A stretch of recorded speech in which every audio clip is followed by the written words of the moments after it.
কবিতা লিচু চোর, কবি কাজী নজরুল ইসলাম।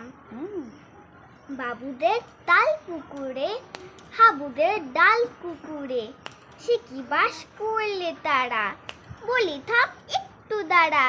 পুকুরের ওই কাছে না লিচুর এক গাছ আছে না, কোথা না আসতে গিয়ে এক বড় কাস্তে নিয়ে গাছে গিয়ে যেই চড়েছি তো এক ডাল ধরেছি, ও বাবা মোরাত করে পড়েছি সরার জোরে। পুটপিপোর মালির ঘাড়ে, সে ছিল গাছের আড়ে, বেটা ভাই বড় নচ্ছার, ধুমাধুম গোটা দুচ্চার, দিলে খুব গেল খুশি, একদম জোশে ঠুসি।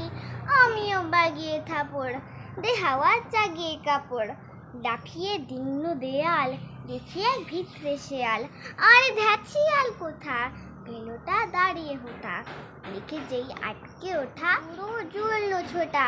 আমি হয়ে কম্ভ কাবার, কুকুরেই করবে সাবার, বাবা গো মা গো বলে বাঁচিলে ফুকুল গুলে। ঢুকি গের বস্তের ঘরে, যেন প্রাণ আসলো ঘরে, যাব ফির কানমুলি ভাই দিতে, আর যদি যাই তবে মোর নামই মিছা, কুকুরের চামড়া খিচা। সে কি ভাই যায় রে বোলা, মারিলই পিটনি গোলা। ফের হপ্তা তৌবা নাক খপ্তা, তৌবা নাক খপ্তা।